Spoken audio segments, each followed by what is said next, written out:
दोनों तरफ से अटैक्स चल रहे हैं।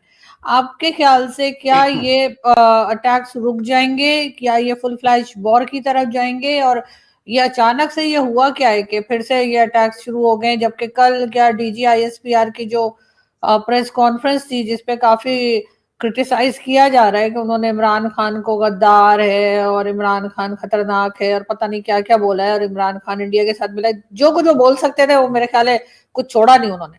तो एक तरफ वो बात चल रही है, दूसरी तरफ जो चमन बॉर्डर पे क्लैशेस शुरू हुए हैं उसके ऊपर आपको क्या लग रहा है कि ये क्या एक बार फिर एक हम वॉर की तरफ जा रहे हैं अफगानिस्तान के साथ? वॉर में हैं आप। देखिए, वॉर तो एक बड़ा, वॉर किसको कहती है ना, वॉर की कोई डेफिनेशन होनी चाहिए ना। अगर आप कॉन्फ्लिक्ट हो रहा है, गन शेयर हो रहा है, हैवी आर्टिलरीज, हैवी शेल्स अगर फायर किए जा रहे हैं, इसको आप लॉ एंड ऑर्डर का प्रॉब्लम तो नहीं कहेंगी ना दो देशों के बीच में। और मुझे नहीं लगता कि ये कोई रिटॉर्शन है। You are in the arm conflict. अब उसको ये दिखाना पड़ेगा, ये देखना पड़ेगा कि ऑब्जेक्टिवली ये लास्ट ईयर में अगर हम देखें कि पूरे 2025 में कितना बैटल रिलेटेड कैजुअलिटी रहा है अफगानिस्तान और पाकिस्तान के बॉर्डर पे। यदि आपके पास कोई नंबर है तो आप बताइए, कुछ नंबर है कि पिछले ये जो जब से क्लैशेस हो रहे हैं तो दोनों देशों के बीच में कितने लोग मरे हैं? Sir total number of casualties तो इस वक्त मेरे पास नहीं है। आप एक बार, जब तक मैं बोल रहा हूँ, आप सर्च करके देखिएगा, क्योंकि इससे आपको एक आइडिया लग जाएगा, क्योंकि ये स्पोरेडिक हो रहा है। देखिए, दो रीजन है ना, जो ऑब्जेक्टिव क्लासिफिकेशन है किसी भी एक्सचेंज ऑफ वायलेंस को आर्म कॉन्फ्लिक्ट बनाने की या उसको वॉर कहने की, उसमें टेस्ट यही है कि दो देशों के बीच में जो है वो एक पर्टिकुलर लेवल से ऊपर की जो वेपनरी है उसका उपयोग हुआ हो और बैटल रिलेटेड कैजुअलिटी हो। उपसाला का जो आर्म कॉन्फ्लिक्ट उपसाला यूनिवर्सिटी चलाती है, उसके बाद और दूसरी कई यूनिवर्सिटियां चलाती हैं जो ये कैलकुलेट करती हैं कि इन ईयर बैटल रिलेटेड कैजुअलिटी कितनी है।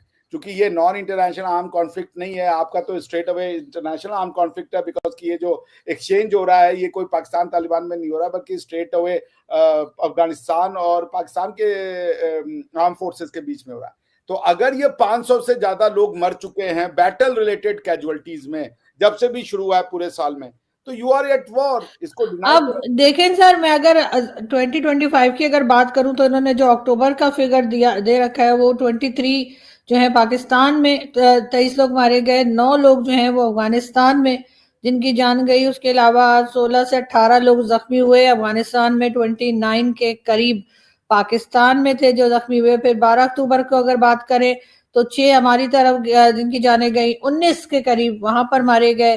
फिर इसी तरीके से अगर हम आगे बढ़ते जाते हैं तो ये फिगर जो है ये चेंज होती चली जाती है।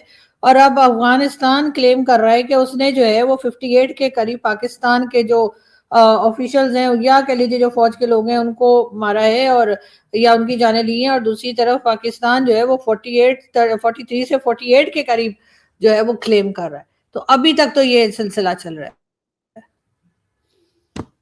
देखिए, मैं जो अभी तक, अब ये कितने दिन का है मुझे नहीं अब ये सरकारी आंकड़ा है, अब ये 11 अक्टूबर से बता रही हूँ मैं आपको अभी तक का।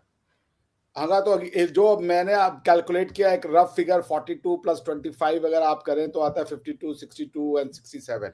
तो 3-4 दिन में अगर 67 लोग मर रहे हैं, 67 कैजुअलिटीज हो रही हैं दोनों तरफ की मिलाकर, दोनों बैटल रिलेटेड कैजुअलिटी में आप एक तरफ का नहीं मिलाती है। बैटल रिलेटेड होना चाहिए चाहे जिससे भी मरे, मगर अब कोई एक्सीडेंट से मर जाए, कोई नेचुरल डेथ हो जाए, वो वाले जो कैजुअलिटीज हैं उनको आप नहीं अकाउंट में लेती हैं। लेकिन ये जो कैजुअलिटीज अगर 2 दिन में 67 civilians plus arm forces personnels की डेथ हो रही है, it's a very serious nature of conflict. ये कोई छोटा मोटा कॉन्फ्लिक्ट इसको कह करके आप नहीं अंडर द कार्पेट ब्रश कर सकती है। तो यू आर एट इसको कोई ये रेगुलर हो रहा है, तो इसको कोई आप रिटॉर्जन नहीं कह सकती, इसको कोई ये नहीं कह सकता कि भाई ये तो it is lower than the threshold of. अब मैं लॉ ऑफ आर्म कॉन्फ्लिक्ट आपको नहीं पढ़ाने जा रहा हूं क्योंकि उसमें थ्रेशोल्ड एक बहुत बड़ा क्राइटेरिया बन जाता है। बट पॉइंट अब ये कह रहे हैं कि जो मेरी अंडरस्टैंडिंग है, you are at war with Afghanistan.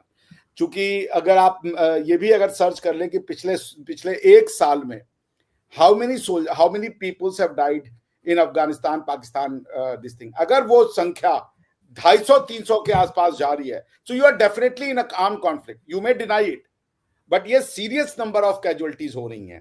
अगर even including civilian as well as the non civilians, क्योंकि अब वो आप जमाना भूल जाइए कि मिलियंस बिलियंस लोग मरेंगे तब आप वॉर कहेंगी। अगर 500-600 लोग एक साल में मर रहे हैं आर्म कॉन्फ्लिक्ट से या बैटल रिलेटेड कैजुअलिटी से, तो आप इसको ये कहें कि आप अफगानिस्तान के साथ युद्ध में नहीं है, तो आप स्वयं को मूर्ख बना रहे होंगे। अब ये क्यों हो रहा है? मैं बीबीसी की रिपोर्ट पढ़ा था, मेरे पास और कोई इंफॉर्मेशन नहीं थी, तो बीबीसी में लिखा कि अफगानिस्तान ने क्लेम किया कि भाई आप लोगों ने जो है ये शुरू किया है अटैक, उनका ये कहना है, ठीक है ना। और उनके बहुत से लोग वहां से भाग गए हैं। स्पिन बोल्दा एरिया करके कुछ है, आई डोंट नो उस जगह का नाम। मगर हमारी साइड से ये भी कहा गया कि पाकिस्तान में जो है वो अटैक किए गए थे, तो इसलिए पाकिस्तान ने पलटकर अटैक किया, इस किस्म की बातें भी चली हैं। लेकिन बहरहाल दोनों एक दूसरे पे यार मैं बुरा मत मानिएगा, लॉ ऑफ एविडेंस में एक प्रिंसिपल है, फॉल्सस इन फॉल्सस ऑल द टाइम। एक बार झूठ बोल देता है वो आदमी ना, तो फिर झूठ ही बोलता रहता है।